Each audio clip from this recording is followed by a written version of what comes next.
नमोस्तु सर्वेभ्यः प्रियदर्शकेभ्यः स्वागतमस्तु सर्वेषां संस्कृतपाठशालायाम्। अहमस्मि भवत्सम्मुखम् उपस्थितः नारायणदत्तमिश्रः।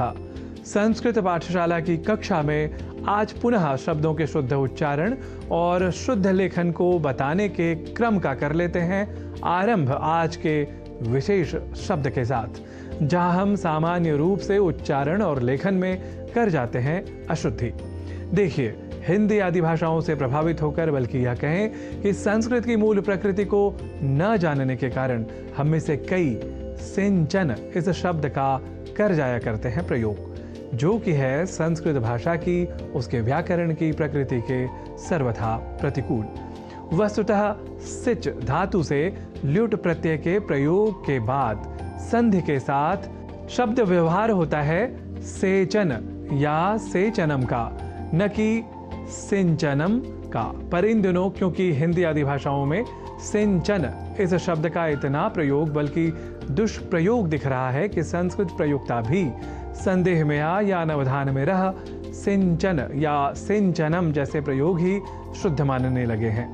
तो हम न करें सिंचन या सिंचनम का प्रयोग, और ऐसे प्रयोगों को देखते ही सेचन या सेचनम यह है शुद्ध स्वरूप, यह हम बताया करें तो अवश्य ही संस्कृत शब्द परक यह शुद्धि हमें प्रयोग में नहीं मिला करेगी। हाँ, सिंचन शब्द से ही मिलता जुलता शब्द हमें प्राप्त होता है संस्कृत वाङ्मय में, और वह है सिंचन। पर यह शब्द ल्युट प्रत्यय के साथ नहीं, अपितु शत्रु प्रत्यय के साथ अर्थात अर्ध नकार के साथ निष्पन्न होता है, जिसका अर्थ है सेचन करता हुआ। तो सिंचन और सेचन के भेद को समझने के बाद, या कहें कि शब्दगत शुद्धि के परिज्ञान के बाद, सिंचन और सिंचन के भेद को भी रखें अपने संज्ञान में आप, यह हम आपसे अवश्य ही अपेक्षा करेंगे।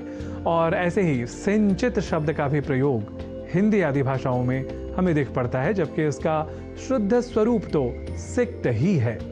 यह शब्द के मूल धातु और प्रत्यय के साथ की प्रक्रिया को थोड़ा ध्यान में रखा जाए तो अवश्य ही सिंचित का प्रयोग हम नहीं करेंगे, चाहे इस शब्द का हम किसी भी भाषा में प्रयोग कर लें। वैसे प्रेरणार्थकता के साथ सेचित, यह यथा कथनचित सिंचित शब्द के साथ साम्य रखने वाला शब्द अवश्य है, यह भी ध्यान में रखा जाना चाहिए। पर इस ध्यान के साथ इसका संज्ञान अत्यावश्यक है कि हम सिक्त या तथाकथित सिंचित और सेचित के अर्थगत भेद को समझ सकें। तो आइए आज जाने गए शुद्ध स्वरूपों के प्रति रहे हमारा अधिक अवधान एतदर्थ कर लेते हैं कुछ वाक्यों का प्रयोग भी। जैसे हिंदी में कहना हो कि अच्छी फसलों के लिए खेतों में सेचन अर्थात जल देना अनिवार्य होता है। इसे संस्कृत में हम कहेंगे सम्यक सस्यानां कृते क्षेत्रेषु सेचनम अनिवार्यम भवति। यहाँ ध्यान रखिए, सिंचन नहीं सेचन ही, चाहे यह संस्कृत भाषा में प्रयोग की बात हो या हिंदी आदि भाषाओं में, क्योंकि अब आप जान चुके हैं कि सिंचन और सेचन का जो उसके बीच का जो तात्विक अंतर होता है वह क्या होता है। ऐसे ही अगला वाक्य देख लेते हैं। यह खेत जल से सिक्त अर्थात भीगा है। इसे संस्कृत में कहेंगे एतत् क्षेत्रम जलेन सिक्तमस्ति। यहाँ पुनः ध्यान रखिए कि सिंचित नहीं सिक्त ही, चाहे यह संस्कृत भाषा में प्रयोग की बात हो या हिंदी आदि भाषाओं में। ऐसे ही एक और वाक्य ले लेते हैं।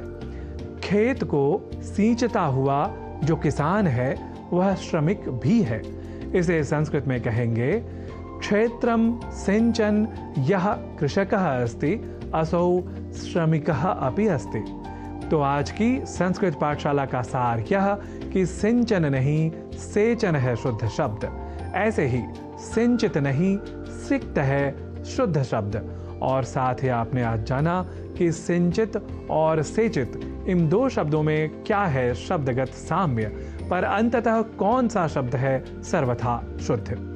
तो भाषा परक ऐसे ही विशेष अंशों को जानने के लिए देखते रहिए संस्कृत पाठशाला। इति सविनयम निवेदयन् नौमि शुद्ध प्रयोक्तारम संस्कृत वृंदम।